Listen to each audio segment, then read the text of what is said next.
Okay. I'm going to answer some comments. The first comment I had was they thought I mentioned a cat and they wondered if they could see her. I have more than one cat. I have 3.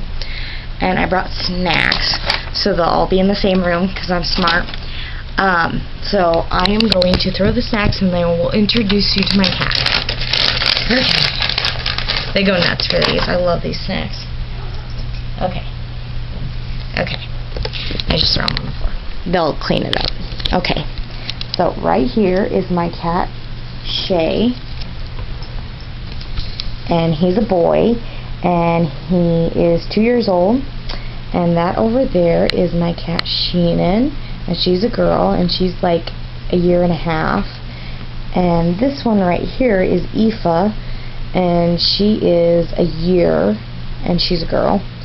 And they're all named Irish names. For some reason I just decided to do that. So there's my cats.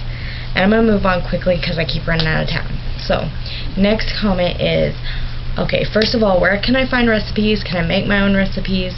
And spells, are there some spells that I need to have, or can I create my own? First of all, the recipes, where you can find them. I have a couple. I have the Encyclopedia of Magical Herbs by Scott Cunningham.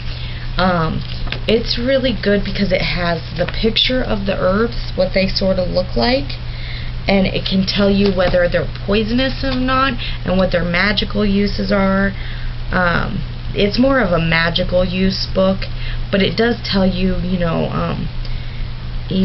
sometimes you can, drink it and stuff, but I think a lot of times they'll tell you if they're poison. They've got these little, let's see, we'll go to Belladonna and see what the thing is for. Maybe I'll just go to the front. Hold on. How to read the entries. Let's see.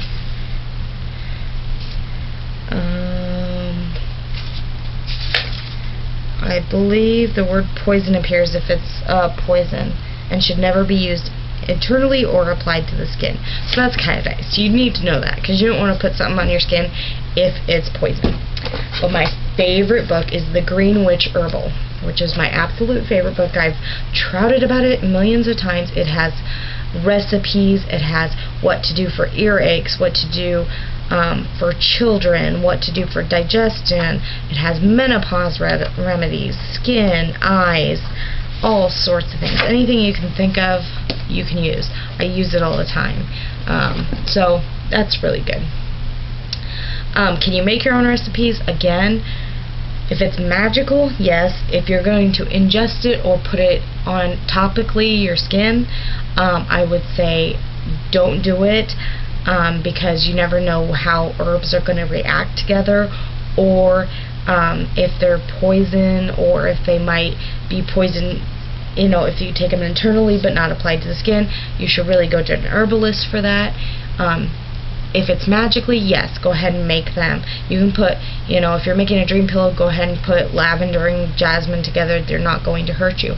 If you're going to eat lavender or put it in a tea, make sure it's not poison first. Really research it before you do it. And with that, I say go with already tried recipes. Okay, as for spells, are there some spells you need to have? There's no spell that says this is the spell you have to have if you're going to be a witch. No. You can always make up your own spells, but there are some spells that are tradition, I guess. They're throughout time you'll hear about them. One of them is the witch's bottle. It's magical protection against evil magic, hexes, curses, what they call psychic vampires, which at some point I'm sure I'll tell you about. I've never encountered one, but not to say they're not there. And basically it's a jar, either glass or clay, it doesn't matter, that you put sharp instruments in, either knives. Most people don't use knives. You use nails, glass, sharp rocks. It can really be anything that's sharp, needles, whatever. And then you put a couple drops of blood in, or you can urinate in it, or you can put menstrual blood in it. This is a very old spell. because they didn't have a Kmart down the street. They used what they had. Those were things they had. So it's kind of disgusting if you think about it, but they used the blood to connect it to them, so they were protected, and they used sharp objects because if you think about it, porcupine, sharp objects repels things. So, it's kind of old spell. So you don't have to know it, but they're always kind of neat to know the really old spells. So, alright, the next one asked me if I've ever used EVPs, which is electronic voice phenomena, in my practice. In my practice, no. Would I like to do it? Yes. I am a total ghost believer. I'm a total alien believer. We won't go into the aliens because I'll just rant. Ghosts, yeah, I totally believe in them. I've lived in a haunted house. I had a friend who had a haunted house.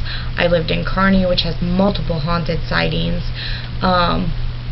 all over the place, especially this one graveyard, which my brother's car died in. He totally freaked out. It was great.